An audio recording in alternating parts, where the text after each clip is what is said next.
Hello everyone, welcome to engineers education point. इस video में online test का question paper को डिस्कस करेंगे। इसमें जो टॉपिक कवर किया गया है वो एससीआर है, डायक, ट्रायक, फीडबैक और हाइब्रिड पैरामीटर से क्वेश्चन है। चलिए हम लोग देखते हैं। पहला क्वेश्चन है हाइब्रिड मीन्स, हाइब्रिड का मतलब क्या होता है? मिक्स्ड होता है, मिक्स्ड। दूसरा क्वेश्चन है there are dash h parameter of a transistor. Transistor में एच पैरामीटर कितना होता है ट्रांजिस्टर में? तो 4 होता है। कौन कौन? जैसे कि H11, H12, H21 और H22, टोटल 4 पैरामीटर होता है। तीसरा क्वेश्चन है dash h parameter of a transistor are dimensionless. दो जो होता है डायमेंशनलेस होता है। H11 का यूनिट होता है ओम और H22 का यूनिट होता है महो। बाकी जो दो पैरामीटर है H12 और H21, ये दोनों डायमेंशन लेस होता है। तो दो पैरामीटर डायमेंशन लेस होता है, एक का यूनिट ओम होता है और एक का यूनिट महो होता है। तो डायमेंशन लेस पूछ रहा है तो 2 हो जाएगा। चौथा क्वेश्चन है which of the following h parameter is also called output admittance. H22 is equal to होता है, H22 का जो यूनिट है महो होता है, मीन्स ये एडमिटेंस हो गया। तो H22 हो जाएगा। आउटपुट एडमिटेंस जो है H22 को बोलते हैं। इनपुट इम्पीडेंस पूछेगा तो इनपुट इम्पीडेंस जो है H11 को बोलते हैं। इनपुट इम्पीडेंस H1 को और H22 को आउटपुट एडमिटेंस। पांचवा क्वेश्चन है the dimensionless h parameter are. Dimensionless कौन कौन होता है? तो डायमेंशन लेस H12 और H21 होता है। H12 और H21। छठा क्वेश्चन देखिए measurement of A circuit gives the following h parameter. H11, H12, H21, H22 दिया हुआ है। V1 एंड I2 निकालना है। If I1 is equal to 1 milli ampere and V2 is equal to 2 volt. देखिए V1 इजक्वल टू क्या होता है, जो एच पैरामीटर का इक्वेशन होता है H11 I1 plus H12 V2। तो V1 यहाँ से निकाल लीजिए। तो H11 कितना दिया हुआ है? 10 किलो ओम दिया हुआ है। तो 10 गुने 10 पर पावर 3 कर दीजिए। और I1 कितना दिया हुआ है? I1 1 मिली एम्पेयर दिया, तो मतलब 10 गुने 10 पर पावर -3। तो ये तो कट जाएगा। प्लस H12 का वैल्यू कितना दिया हुआ है? H12 का वैल्यू है 0.5। तो 0.5 इंटू V2 का वैल्यू कितना है? V2 है 2। तो इंटू 2 कर दीजिए, कितना आ जाएगा? ये हो गया 10 प्लस 0.5 इंटू 2 तो 1 आ जाएगा। तो ये 11 आ गया। तो V1 इजक्वल टू कितना आ जाएगा? 11 वोल्ट आ जाएगा। V1 equal to 11 volt.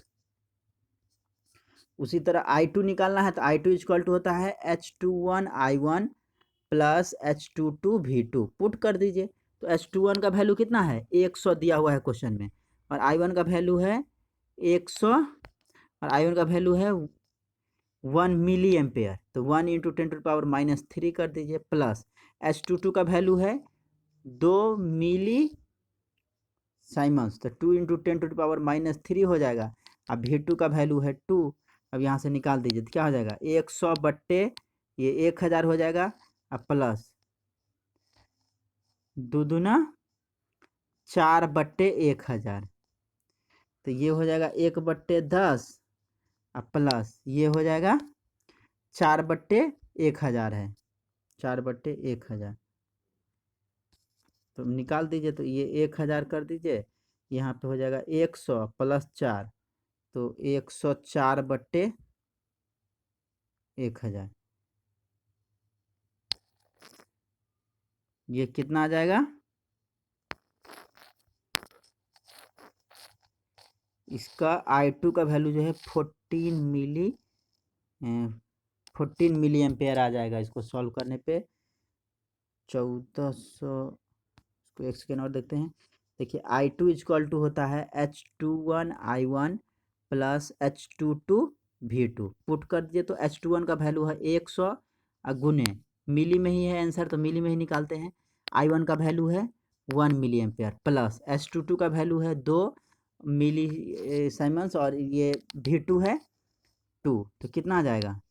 100 गुने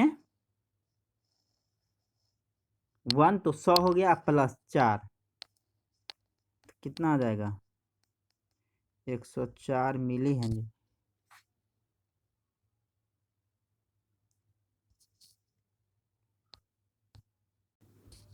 तो यहाँ पे ये 104 मिली एम्पियर आ जाएगा, इसको सुधार कर लेना है, ए हो जाएगा।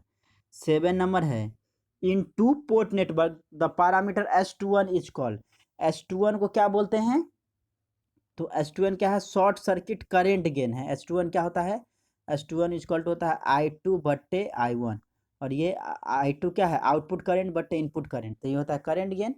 तो कब? जब V2 S21 का वैल्यू कब निकलता है? जब आप V2 इक्वल टू 0 करते हैं, तो आउटपुट को शॉर्ट सर्किटेड करंट गेन इसको बोलते हैं। अगला क्वेश्चन है, a single phase AC to DC converter. AC को DC में कन्वर्ट कौन करता है? रेक्टिफायर करता है। 9 नंबर क्वेश्चन है, when gate is open the maximum anode current at which SCR is turn off from on condition is. ठीक है, तो इसको हम लोग क्या बोलते हैं? व्हेन गेट इज ओपन, जब गेट को ओपन करते हैं रहता है, the maximum anode current at which SCR is turn off from on. On से ऑफ स्टेट में कब होता है? जब होल्डिंग करंट जो है, एनोड करंट जो है होल्डिंग करंट के बिलो होता है, होल्डिंग करंट हो जाएगा, तब जाके ऑफ होता है। 10वां क्वेश्चन है, in class A operation the operating point is generally located at the middle point of the DC load line. Middle point of DC load line. अगला क्वेश्चन देखिए, क्रॉस ओवर डिस्टॉर्शन अकर इन। Cross over distortion किस में होता है? Class B amplifier में होता है, class B amplifier में। 12 नंबर है, for constructing A relaxation oscillator. Relaxation oscillator बनाने के लिए UJT का यूज किया जाता है, UJT का। 13 है, ए पावर चॉपर कन्वर्ट। चॉपर क्या होता है? चॉपर जो है DC टू DC कन्वर्टर होता है, DC to DC converter. Chopper DC to DC converter होता है। 14 नंबर है, which of the following classes of amplifier has maximum distortion. Maximum distortion किस में होता है? क्लास C एम्पलीफायर में मैक्सिमम डिस्टॉर्शन होता है और मैक्सिमम इफिशियंसी भी होता है। 15 नंबर क्वेश्चन है, SCR हैज। SCR में क्या होता है? 4 लेयर होता है और 3 जंक्शन होता है, 4 लेयर और 3 जंक्शन होता है। SCR इज ए, फिर सेम है, 3 जंक्शन डिवाइस। कितना जंक्शन होता है? 3 जंक्शन होता है। 17 नंबर है, in class C amplifier output current flows for. Class C में क्या होता है? Less than half cycle of the input signal. Class C में less than half cycle of the input signal हो जाएगा। 18 नंबर है, an SCR is made of silicon not germanium because silicon has a small leakage current. Silicon का use किया जाता है, germanium का use नहीं किया जाता है, क्योंकि सिलिकॉन का जो है लीकेज करंट बहुत ही स्मॉल होता है। 19 नंबर है, ए डायक हैज डैश PN जंक्शन। डायक में कितना PN जंक्शन होता है? 2 PN जंक्शन होता है। 20 है, an SCR is made of silicon control rectifier. नाम से ही क्लियर है, सिलिकॉन का बना होता है। 21 नंबर है, the device dash exhibits negative resistance region is. Negative resistance region किस में होता है? UJT में होता है, यूनी जंक्शन ट्रांजिस्टर में होता है। ए UJT is also called, UJT को डबल बेस डायोड भी बोलते हैं, क्योंकि इसमें क्या होता है? 2 बेस होता है। UJT में बेस 1 और बेस 2 होता है, 3 टर्मिनल होता है, इमीटर बेस 1 और बेस 2, इसलिए डबल बेस डायोड भी बोलते हैं हम लोग UJT को। 23 नंबर है, the primary constant of a transmission line as. Primary constant क्या होता है? RLG&C, रेसिस्टेंस, इंडक्टेंस, कंडक्टेंस और कैपेसिटेंस। डी हो जाएगा, तो इसका डी। 24 नंबर है, SCR is abbreviated at. SCR का फुल फॉर्म क्या होता है? Silicon controlled rectifier. 25 नंबर है, SCR principal was developed by. SCR principal कौन डेवलप किए थे? तो गोल्डी, होलोनियक, टेनेनबॉम, ये सब मिलके जो है किए थे। ऑल ऑफ द एबव हो जाएगा। SCR इज, SCR क्या है? Thyristor, type of thyristor, thyristor का फैमिली होता है ये SCR।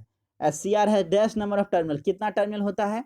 तो SCR में जो है 3 टर्मिनल होता है। कितना टर्मिनल होता है? 3 टर्मिनल होता है, एनोड, कैथोड और गेट। 28 नंबर है, SCR इज ए। SCR क्या है? यूनी डायरेक्शनल डिवाइस है, यूनी डायरेक्शनल डिवाइस है। 29 है, SCR is a unidirectional device means it conducts in the single direction, uni मतलब होता है एक ही डायरेक्शन में कंडक्ट करना। 30 नंबर है which of the following are the methods to turn on a thyristor. Thyristor को टर्न ऑन करने का क्या क्या मेथड है? तो गेट ट्रिगरिंग है, फॉरवर्ड वोल्टेज ट्रिगरिंग है, डीवी बाई डी ट्रिगरिंग है, सभी है। 5 जो टोटल 5 होता है मेथड, जिसमें ये 3 भी है, तो ऑल ऑफ द एबव हो जाएगा। 31 नंबर है SCS is abbreviated as silicon controlled switch. SCS का फुल फॉर्म होता है सिलिकॉन कंट्रोल्ड स्विच।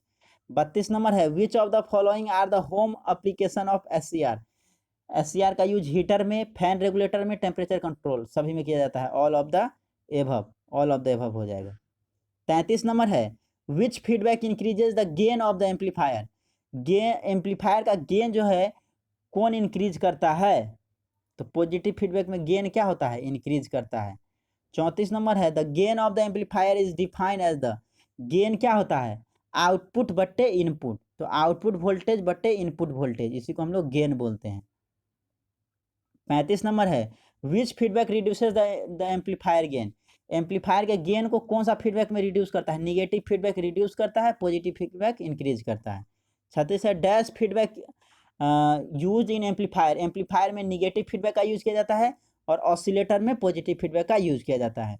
37 नंबर है the bandwidth increase in negative feedback में बैंडविड्थ इंक्रीज करता है, ये एडवांटेज हो गया निगेटिव फीडबैक का। Dash feedback reduces distortion, negative feedback जो है डिस्टॉर्शन को रिड्यूस करता है, ये भी निगेटिव फीडबैक का एडवांटेज है। 39 नंबर है dash feedback increases the amplifier stability, ये भी एडवांटेज है निगेटिव फीडबैक का, ये एम्पलीफायर का स्टेबिलिटी प्रोवाइड करता है कौन? Negative feedback. 40 नंबर है the ratio of output power divided by input power is known as. Power का रेशियो क्या होगा? आउटपुट पावर बटे इनपुट पावर, तो ये होगा पावर गेन हो जाएगा। ठीक है। 41 नंबर है the ratio of output current divided by input current, तो करेंट का रेशियो है आउटपुट करेंट बटे इनपुट करेंट, तो ये करेंट गेन हो जाएगा। पावर का रहेगा आउटपुट पावर बटे इनपुट पावर, तो पावर गेन। वोल्टेज का रहेगा तो आउटपुट वोल्टेज बटे आउटपुट करेंट हो, आउटपुट वोल्टेज बटे आउटपुट इनपुट वोल्टेज, ये हो जाएगा वोल्टेज गेन। और करेंट गेन में आउटपुट करेंट बटे इनपुट करेंट, तो इसको हम बोलेंगे करेंट गेन। 42 नंबर है the gain of an amplifier with feedback is known as. जब फीडबैक रहेगा तो close loop gain, without feedback रहेगा तो ओपन लूप गेन। यहाँ पे फीडबैक है तो क्लोज लूप गेन हो जाएगा।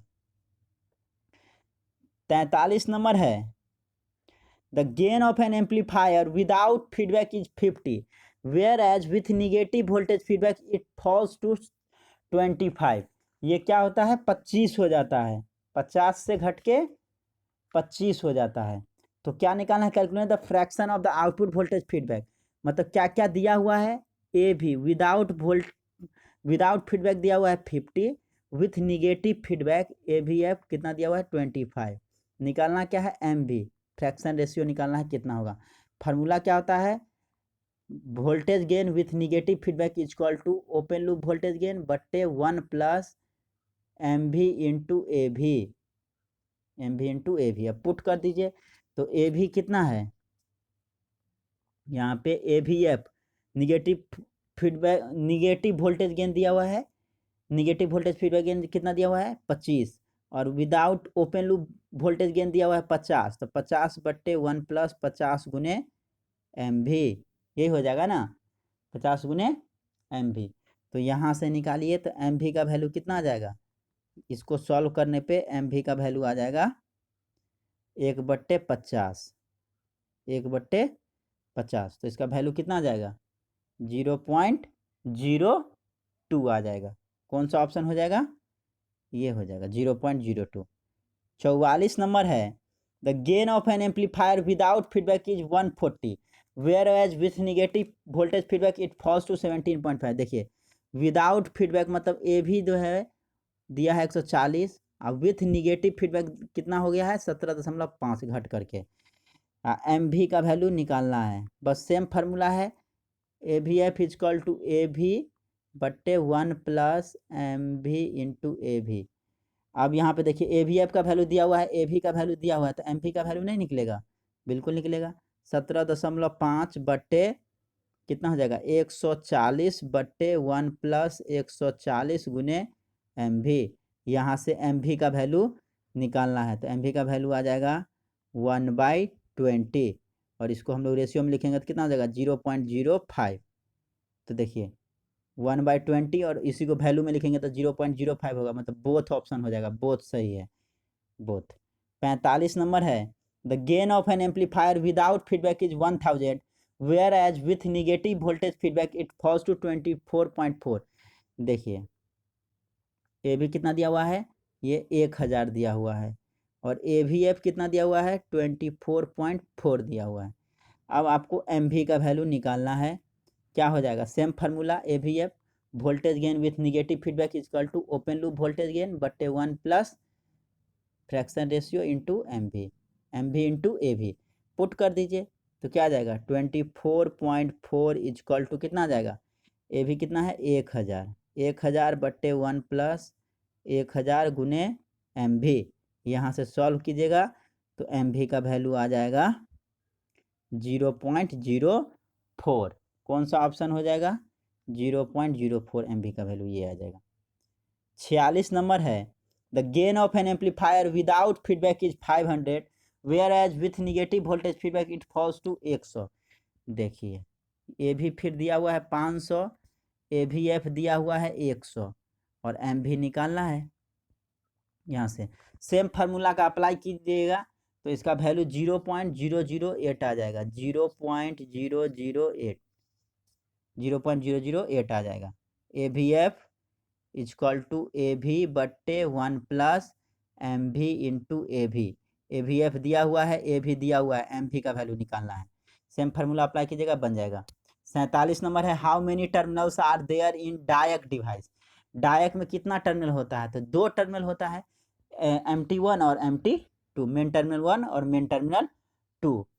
48 नंबर क्वेश्चन है, which of the following devices conduct current in both direction when turn on. दोनों डायरेक्शन में, बाई डायरेक्शनल कौन सा होता है, तो डायक जो है बाई डायरेक्शनल है, और बाकी सब जो है यूनी डायरेक्शनल है, डायक हो जाएगा। 49 नंबर क्वेश्चन है, which type of device is a thyristor. S क्या है, एस PN ये PN जो है PN ये जो है क्या है, थायरिस्टर है। 50 नंबर है, which of the following is a fix frequency oscillator. Crystal oscillator को हम लोग फिक्स फ्रीक्वेंसी ऑसिलेटर बोलते हैं। तो ये टोटल 50 क्वेश्चन था ऑनलाइन का, इसका हम आपको आंसर भी दिखा देते हैं सभी का, देख सकते हैं सभी क्वेश्चन का ये आंसर दिया हुआ है।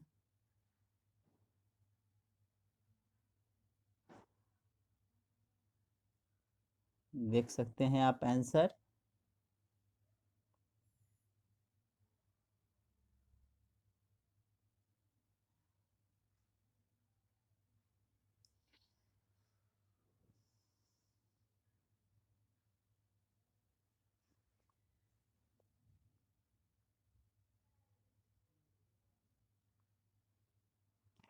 Thank you for watching this video. Thank you so much.